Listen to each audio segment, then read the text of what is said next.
Assalamualaikum warahmatullahi wabarakatuh. Godaan terbesar bukan datang dari luar, tapi dari dekat. Dari hati yang rapuh dan batas yang dilanggar. Sekali kepercayaan dikhianati, tak ada rumah yang bisa kembali utuh. Dalam video kali ini, drama kehidupan akan menyuguhkan berbagai kisah cerita yang mungkin menarik untuk Anda simak. Semoga Anda dapat berimajinasi, berfantasi, dan terhibur di setiap cerita yang kami sajikan.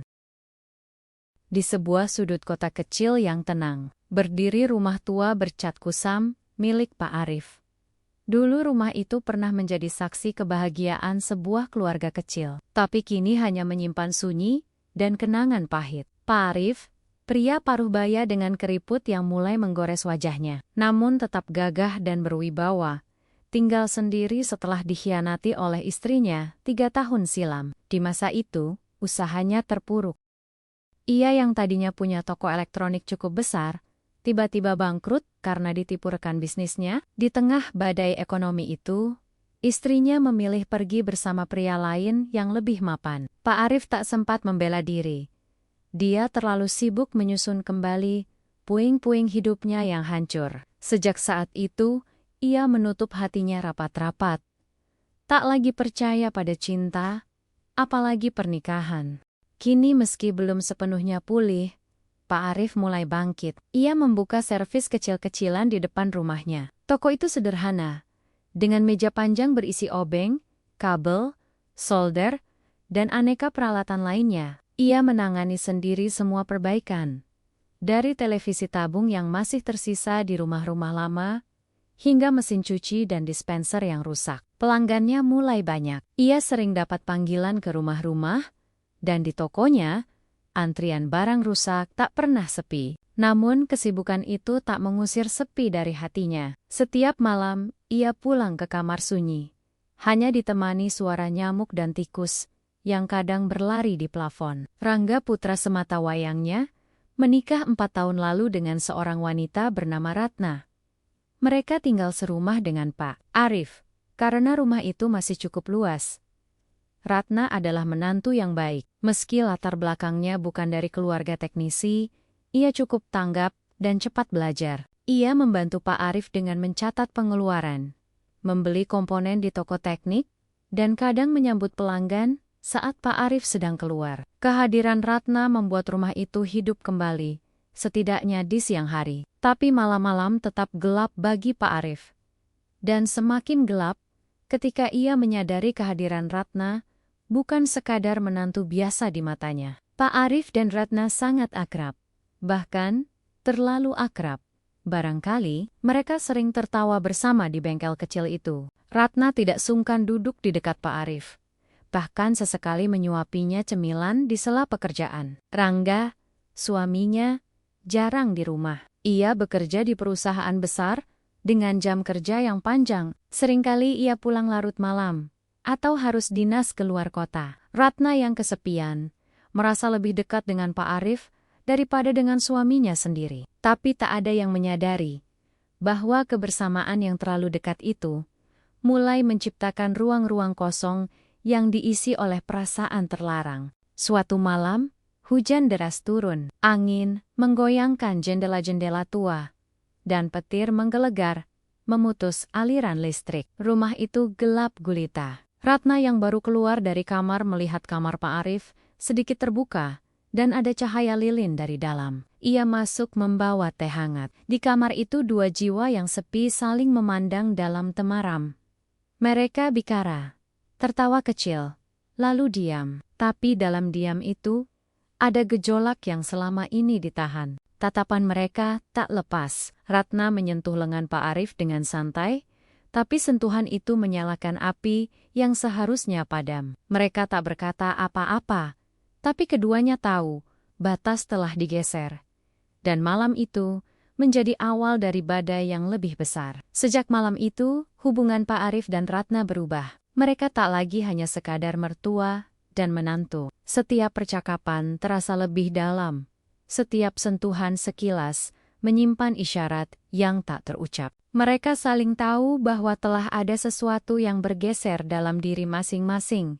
Sesuatu yang salah namun sulit dihindari. Ratna mulai sering menatap Pak Arif lebih lama dari biasanya. Dan Pak Arif, meski terus mencoba mengingat bahwa itu istri anaknya sendiri, tak bisa memalingkan hati yang perlahan tumbuh kembali karena sentuhan perhatian dari wanita yang setiap hari ada di dekatnya. Di siang hari semuanya tampak normal. Mereka tetap bekerja sama di toko servis. Tertawa di antara bau timah panas dan kipas mesin yang berderu. Namun, di balik senyum-senyum itu, ada pergulatan. Ratna mulai sering bermimpi tentang Pak Arif. Ia merasa bersalah, tapi juga merasa hidup. Perasaan ini berbeda dengan hubungan datar yang ia jalani bersama Rangga. Rangga yang dingin, sibuk, dan hampir tak menyentuhnya secara emosional. Saat Rangga di rumah pun, ia lebih banyak di depan laptop atau tertidur karena lelah. Ratna merasa seperti wanita tak terlihat. Sementara Pak Arif melihatnya, benar-benar melihatnya. Rasa bersalah makin menumpuk. Suatu malam saat Rangga tak pulang karena dinas keluar kota, Ratna dan Pak Arif makan malam hanya berdua. Meja makan yang dulu terasa biasa, malam itu terasa penuh ketegangan. Sesekali kaki mereka bersentuhan di bawah meja. Tak disengaja tapi tak pula dihindari. Usai makan, mereka mencuci piring bersama. Saat tangan mereka bersentuhan di baskom cuci, Ratna menatap Pak Arif. Hanya sejenak, tapi cukup untuk membuat Pak Arif kehilangan kendali sesaat. Ia meraih tangan Ratna dan menggenggamnya kuat. Ratna tak menarik diri. Mereka hanya berdiri di sana, dalam keheningan, ditemani bunyi tetesan air dan dada yang berdegup keras. Hari-hari berikutnya berubah menjadi ladang api yang tersembunyi di balik senyuman. Mereka tak pernah mengucapkan perasaan itu, tak pernah mengakui keinginan mereka, tapi bahasa tubuh mereka sudah bicara banyak. Di toko tangan mereka kadang saling menyentuh lebih lama dari seharusnya saat bertukar komponen. Ketika berbicara, mereka berdiri terlalu dekat, dan malam-malam yang kosong makin sering membawa Ratna berdiri di depan kamar Pak Arif, hanya untuk berpura-pura bertanya tentang besok. Mereka tahu apa yang sedang terjadi, tapi mereka berdua terus membiarkan jurang itu makin dalam. Suatu malam badai kembali turun, dan untuk kedua kalinya, batas itu benar-benar dilewati. Tak ada yang memulai dengan kata-kata, hanya pelukan yang terjadi begitu saja. Ratna, dengan baju tidurnya, masuk ke kamar Pak Arif, dan hanya berkata lirih, "Aku lelah, Pak." Pak Arif tak bertanya apa-apa. Ia menutup pintu, menatap wanita yang seharusnya jadi milik anaknya, lalu memeluknya erat. Malam itu mereka menjadi dua manusia yang menukar logika dengan luka. Tapi mereka lupa, semua yang dicuri dari kebenaran pasti akan ditagih, entah cepat atau lambat. Pagi setelah malam itu terasa ganjil. Ratna bangun lebih dulu, menyibak selimut dengan hati yang masih berdegup tidak menentu. Ia berjalan pelan keluar kamar Pak Arif, memastikan tak ada yang melihat. Tapi tak ada yang perlu ditakutkan, Rangga masih di luar kota. Ratna menatap dirinya di cermin kamar mandi. Matanya sembab, bukan karena menangis, melainkan karena tubuh dan jiwanya saling bertarung. Ia mengguyur wajah dengan air dingin, berharap semua yang terjadi semalam hanyalah mimpi buruk. Tapi jejak pelukan itu masih terasa di kulitnya. Dan lebih dari itu, di hati. Pak Arif sendiri duduk di ruang tamu, memandangi segelas kopi yang sudah dingin. Ia belum menyentuhnya. Pikirannya kacau. Lebih kacau dari saat ditinggal istrinya dulu. Ia telah melangkah ke jalan yang ia tahu salah. Tapi seolah tubuhnya tidak mampu menolak. Setiap kali ia menatap wajah Ratna, ia melihat bukan hanya menantu, tapi perempuan yang membuatnya merasa hidup lagi. Namun rasa hidup itu kini dibayar dengan rasa bersalah yang menyesakkan. Ia tak tahu harus bersikap bagaimana. Menjauh, terlambat, mengakui pada Rangga, mustahil. Ia hanya bisa duduk di sana, membenci dirinya sendiri, tapi juga tak mampu menyangkal kerinduannya. Hari-hari setelahnya diisi kecanggungan yang mereka sembunyikan di balik rutinitas. Mereka tetap bekerja di toko, tetap berbicara, tapi tidak seintens sebelumnya. Mereka menjaga jarak secara sadar, namun Rasa yang sudah terlanjur tumbuh tidak bisa dicabut begitu saja. Setiap bersih tatap, ada luka. Setiap sentuhan yang tak disengaja, terasa seperti bara menyentuh kulit. Malam demi malam kembali sepi, tapi sepi yang kini berbeda. Sepi yang penuh rasa bersalah dan penyangkalan. Namun seperti candu, keduanya perlahan kembali mencari celah untuk menyatu. Mereka tak bisa berhenti, walaupun tahu akhir dari kisah ini pasti pahit. Ratna mencoba membuka diri ke Rangga. Secara halus, ia mulai menanyakan apakah Rangga masih mencintainya. Apakah ia merasa hubungan mereka masih sehat? Rangga, seperti biasa, hanya menjawab singkat. Kenapa nanya gitu? Ratna merasa semakin kecil di rumah itu. Ia sadar alasannya tertarik pada Pak Arif. Bukan sekadar karena lelaki itu perhatian, tapi karena suaminya sendiri sudah lama tak memeluknya, secara fisik maupun emosional. Tapi saat ia berpikir untuk menyudahi semuanya, sesuatu justru membuatnya takut. Ia merasa telah benar-benar jatuh hati pada Pak Arif, bukan sekadar pelarian. Pak Arif semakin gelisah. Ia mulai sering termenung, memperbaiki televisi dengan tangan gemetar. Bahkan sempat salah menyolder komponen penting hingga korsleting kecil terjadi. Pelanggan komplain, dan ia hanya bisa meminta maaf. Kepalanya tak tenang. Setiap malam wajah Rangga menghantui pikirannya.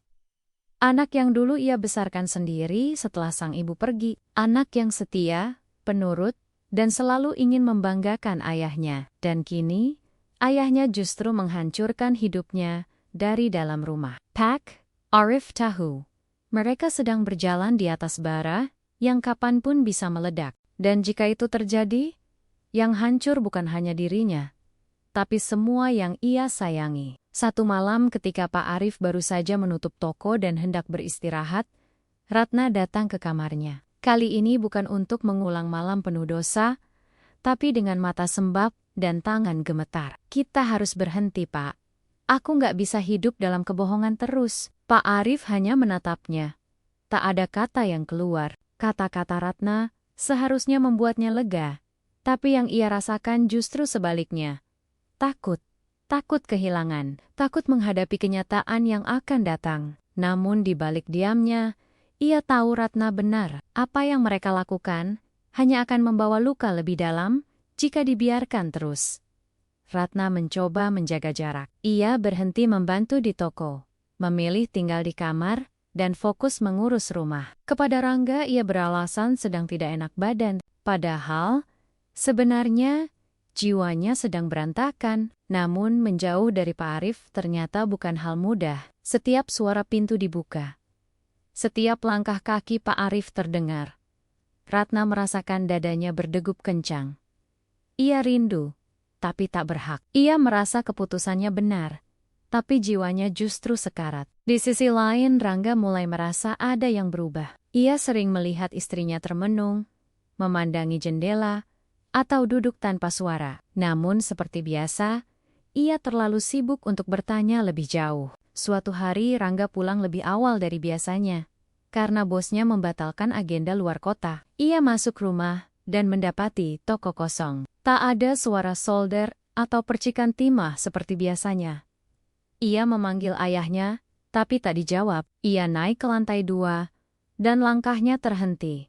Saat melihat pintu kamar ayahnya sedikit terbuka, ia pun mendekat. Dari celah pintu, ia melihat Ratna dan Pak Arif sedang berbicara. Bukan dengan suara keras, tapi dengan wajah yang terlalu dekat. Wajah yang menyimpan luka, tapi juga sesuatu yang lebih dari sekadar rasa bersalah. Sesuatu yang tak bisa dijelaskan. Tapi cukup bagi Rangga untuk merasa ada yang janggal. Sangat janggal. Malam itu Rangga tak bicara apa-apa. Ia hanya duduk di ruang tamu sambil menatap kosong. Ratna mencoba menyapanya, tapi ia hanya mengangguk singkat. Di dalam kepalanya, adegan siang tadi terus terulang. Wajah ayahnya yang dulu menjadi panutannya. Wajah istrinya yang dulu ia cintai tanpa syarat. Tapi kini ada celah besar di antara mereka yang tidak bisa dijelaskan dengan logika. Ia mulai mencurigai sesuatu, tapi belum punya cukup bukti. Namun satu hal yang pasti, Kehangatan rumah itu telah berganti menjadi dingin yang menakutkan. Pak Arif tahu, waktunya hampir habis. Ia bisa merasakannya dari cara Rangga menatapnya. Ada jarak baru di sana.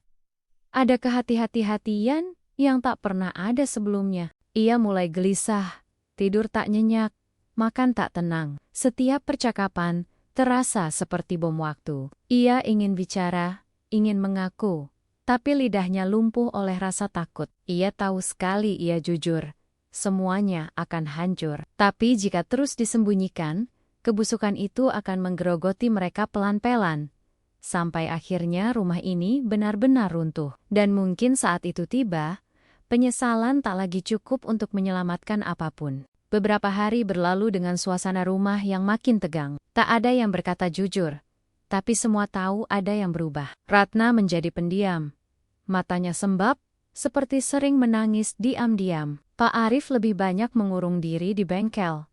Memperbaiki barang dengan tangan gemetar dan pikiran kalut. Rangga yang sebelumnya cuek dan sibuk, kini justru memperhatikan setiap detail. Ia memperhatikan jam tidur Ratna, nada suara ayahnya, bahkan gerak-gerik mereka berdua. Dan suatu malam, rasa curiga itu membuncah menjadi tindakan. Ia memasang kamera kecil tersembunyi di ruang bengkel dan ruang tamu. Rangga tidak tahu pasti apa yang ia cari. Ia tidak yakin akan menemukan sesuatu. Tapi hatinya mendorongnya untuk tidak tinggal diam. Malam itu saat semua tertidur, ia menonton hasil rekaman. Beberapa jam hanya berisi aktivitas biasa. Pak Arif membetulkan kipas angin. Ratna menyapu lantai. Tapi pada salah satu rekaman sore hari, ia melihat sesuatu yang menghancurkan hatinya. Ratna menyentuh tangan ayahnya terlalu lama. Wajah mereka terlalu dekat. Dan saat mereka berpisah, ada pandangan penuh emosi, bukan antara mertua dan menantu, tapi dua orang yang punya rasa terlarang. Rangga berhenti memutar video. Ia tak butuh lebih banyak bukti, ia tahu hatinya remuk. Esok paginya, rumah sunyi. Tak ada suara piring beradu. Tak ada ucapan selamat pagi. Ratna bangun dan mendapati Rangga duduk di ruang tamu. Menatapnya lekat-lekat. "Kamu ada sesuatu yang mau kamu omongin ke aku?" tanyanya datar. Ratna pun terdiam. Pandangan itu menusuk lebih dari kata-kata. Di belakang Rangga, berdiri Pak Arif, terdiam di ambang pintu. Wajahnya pucat. Waktu berhenti sejenak. Tak ada yang bicara. Tapi dari tatapan masing-masing, semuanya terjawab. Air mata Ratna jatuh. Pak Arif menunduk, seolah usianya bertambah 10 tahun dalam satu malam. Dan saat itu juga, kehancuran dimulai. Rangga tidak berteriak. Ia tidak memaki. Ia hanya berdiri, mengambil jaketnya, lalu menatap ayahnya untuk terakhir kalinya. "Saya nggak tahu siapa yang lebih saya benci, ayah atau dia," ucapnya pelan, tapi penuh luka. Ia keluar rumah tanpa membawa apapun. Hanya meninggalkan pintu terbuka dan keheningan mematikan. Ratna roboh di lantai.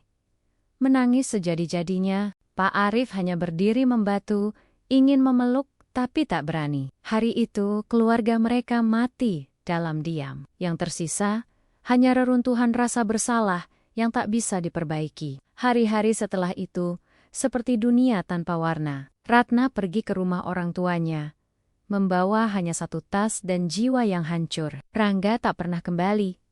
Ia memutus semua kontak. Pak Arif yang dulu dikenal ramah dan cekatan, kini menjadi bayangan dirinya sendiri. Ia menutup tokonya, menghabiskan hari duduk di bengkel yang kosong, menatap dinding seolah berharap waktu bisa diputar. Tapi waktu tak pernah mau mundur. Kesalahan yang telah dilakukan, sebesar apapun penyesalannya, tak bisa ditarik kembali. Dan di sanalah ia berada, seorang ayah yang kehilangan anak, mertua yang menghancurkan keluarga, dan lelaki yang selamanya hidup dalam penyesalan. Waktu terus berjalan. Tapi bagi Pak Arif, semuanya seperti berhenti di hari saat Rangga pergi dan Ratna menghilang. Rumah itu kini benar-benar sepi. Tak ada lagi suara Ratna di dapur. Tak ada lagi deru kipas di bengkel yang dulu ramai. Toko servis yang dulunya menjadi sumber kehidupan, berubah menjadi tempat berdebu. Televisi rusak dan radio tua hanya menumpuk, tak lagi disentuh. Pak Arif jarang keluar rumah, tubuhnya makin kurus, dan matanya selalu kosong. Ia hidup dalam penyesalan yang tak berujung, dihantui wajah anaknya, dan menantu yang tak pernah lagi memberi kabar. Di malam-malam sunyi, Pak Arif kerap duduk di teras rumah dengan foto keluarga di tangannya. Foto saat Rangga masih kecil, saat istrinya dulu masih setia di sisinya.